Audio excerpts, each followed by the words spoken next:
Hello friends, I am Dhananjay Patil, father of 3 girls, husband to a lovely lady and civil engineer by profession.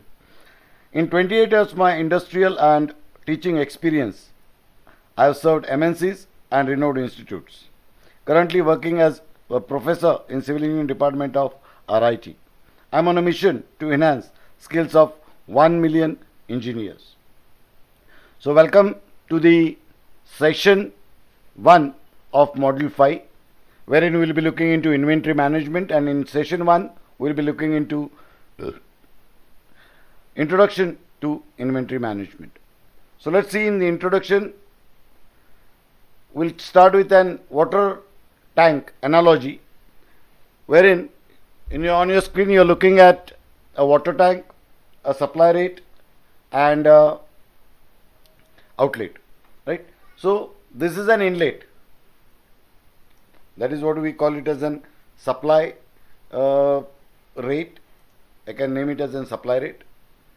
Then there is another which you have is a demand rate, right? And if I want you to understand that this particular part is what you are going to get into your inventory, and this is where which is going out from your inventory, right? So now the next what you have is your inventory level. That is, a water level in the tank can be termed as an inventory level, right? Now to understand this particular analogy, I'll take you through some examples straight away. So this is a constant supply rate and this is a constant outflow. If both are same, your inventory level is going to be maintained properly. There is going to be same throughout the condition. But now if I increase one part of it, let's start with increase in the supply rate. So this is going to be increased. This is constant. So if I say this as an increase and this if I kept constant, this if I kept constant, then what is going to happen? There is going to be a lot much of inventory built up in the tank, and the inventory is going to be overflow, right? So this takes it or makes it as an waste, right? So this the overflow which is going to be there from this particular inventory or this particular tank is going to be a total waste, right? So that is not a good thing, or that's not a good issue also. Another way, if I want to look it at, if this is increased and this is constant, kept constant, right, inventory level is going to drop out, right? And some point of time it's going to be apparent that there is going to be something which is called as an stock out, right? This is also not good condition. So what this analogy talks about to or tells us that we should have an appropriate inventory level maintained throughout the production, right?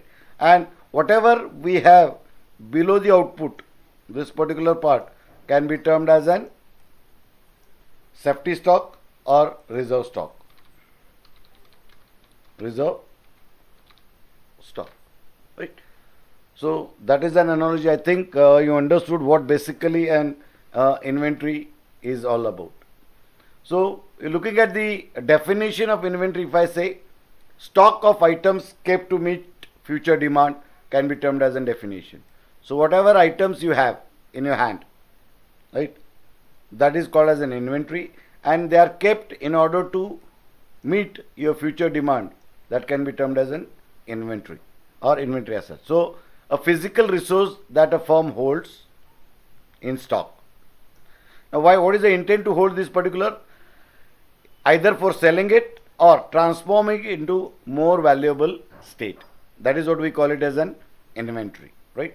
And there is a system to be followed for that, which we term it as an inventory system. A set of policies and controls that monitors the levels of inventory and determine what level should be maintained, right, when stock should be replenished, and how large should be your order. All this together can be termed as an inventory management system or inventory system followed by an organization, right? So what are the types of or forms of inventory? This again we will be looking into next part as dependent inventory and independent inventory. Now what do you mean by dependent? So anything, right, which is going to go into the finished product or final product can be termed as an dependent inventory. So demand of items used to produce final product can be termed as an dependent inventory. Then independent inventory, demand for items used by external customers. That means a finished product can be an independent inventory, which doesn't have to process anything or nothing else goes into it and it directly goes to the customer. That is called as an finish. So car is an example of your independent inventory, right? And tires, which are going to go into this particular car, is an independent or dependent type of inventory. Now again, when I talk about tires which are in the Goodyear stores, Goodyear plant, right? Many of these may not go directly to the assembly line of the cars, right? So these are the orders which are given by some car manufacturer for assembly line. Those will be dependent inventories. But there are going to be some portion of this which is directly going to the customers, which will directly go to the customer. Now this part for Goodyear itself can be termed as an independent inventory also, because tires is a finished product of Goodyear, right? So that is how inventory forms are there. There are two types of forms, dependent form and independent form, right? So what is the need of inventory basically? Why should we carry inventory, right? So inventory enables a constant rate of production for a firm, even if, right, your sources of supply are not reliable. So you cannot rely on the sources of supply. That order is to be reached on day 1, right, will reach at day 3 or day 4. So these 2-3 days which are lacked, right, cannot be taken care of, right, without inventory. So inventory has to be there in the stock with the stores, so that this particular gap of receiving the product from the supplier, if he is not reliable, then that 2-3 days care is taken by the inventory in hand.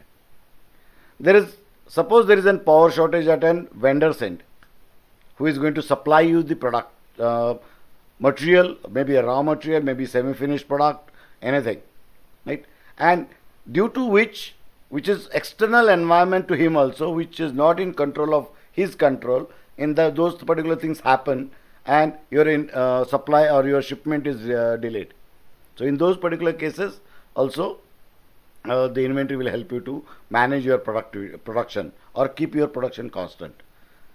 Again, this external environment is transportation or labor problems which may arise, right? So this external environment cannot be controlled by you or neither the vendor, right? Suppose unloading and loading people go on strike. These laborers, if they go on a strike, it is very difficult for you to or the vendor to supply. Even though he is reliable, he won't be able to supply you the material in time. Or there is a transportation strike overall India, or your country, or your state, or your district, or even in your area. That's also going to have an impact on the delivery of the goods. So in these particular cases, for your constant production, right, inventory helps you or helps that particular firm. Right? Now there are 10-12 functions which will be just going through. I'm not going to go into depth of it, but just to know, because they are very clear. The material must be available in time for production. That's the first function of inventory. Right? Why we carry basically inventory is the material should be made available whenever it is required for production. Right? Second, the production should go on continuously and the stores should supply all the material required for production. 1 and 2 are similar to each other. The marketing and purchasing takes a lot much of time. And whereas in that particular part, the products or finished goods, inventory of finished goods, right, inventory ensures the organization to handle them efficiently because they are into inventory. Inventory helps in planning the production and consumption of its stock. Again, we will be looking into what is this in MRP also in the next module, but it also helps in production, or it is basically meant to help production. Then in case of employment, if I look into, right, inventory stabilize employment in the organization or on the firms. That means there is going to be work for all on the daily basis. So the inventory helps in stabilizing the employment also. Then another function of inventory is to reduce cost, reduction in cost of material and inventory control, right? So the overall cost of product also will be lowered if it is reduced through inventory. Right? So inventory of raw materials, parts, components, work in process are required to meet the demand of production and to maintain the line of balance in case of assembly. So in that particular case also we need an inventory to be with us. The efficient storekeeping of material management is possible only by efficient planning and control of your inventories. Planning inventory reduces and utilizes the working capital of organization properly, because as the material costs around 50 to 70% of the total cost, right, it has to be planned properly, and with the proper planning your working capital of the organization is utilized appropriately. The inventory prevents the stock out and shortage and discounts and available for large purchases. Right. So inventory prevents your stock out because it supplies for the continuous production, and anytime you have an material available for sell or material available for manufacturing. Right. So these are some of the functions of inventory. Let's look into the type of inventories. The inventories can be of a type raw materials, purchase parts and supplies, work in process inventory, that is partial completed products, then items which are being transported to you and from you, tools and equipments which are required as an inventory, and finished good inventory. These are normal size 6 categories in which I can bifurcate inventories. Right? So this is an just similar graphical representation or pictorial representation. From the vendor, material is received, that is going to be in the raw material form, then it is going to be processed by your industry into work in process.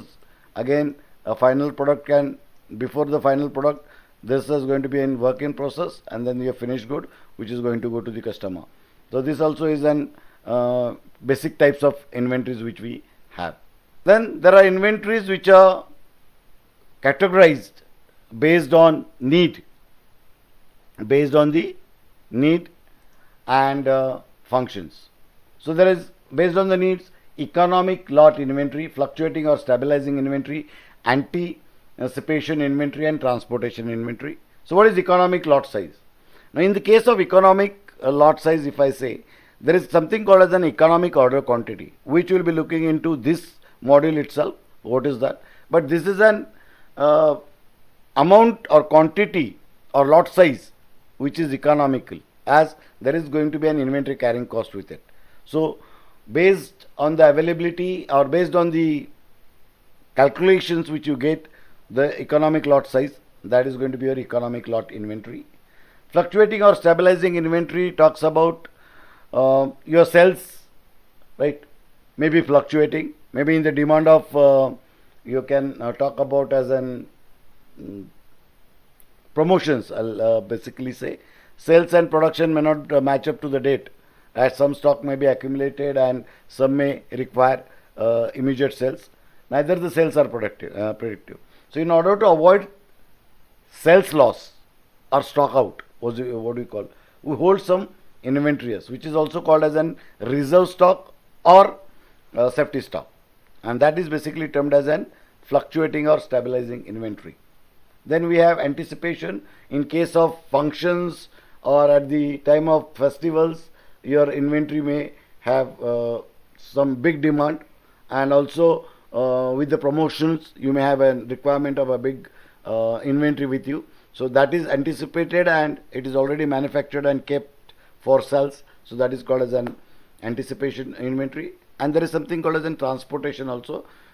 Material is in transit for which you already paid. So if you have paid for some advanced raw material and that raw material is in the transportation, that is your responsibility because you are already paid for. Maybe you are insured and other things, that is okay, but that is called as an transportation inventory. It is similar to material in transit, only the difference in the functions, the difference is you are not received the amount yet. That's only material in transit. So material is sent, but you have not received the amount for that material. Then again it belongs to you. Right? So let's look at what is the function type of basis on the function production inventory. Right? So these inventories are required to satisfy the need when the seasonal demand is very high. High demand is there during promotion periods and other things. So materials required for production are termed as an production inventory. Then there is MRO.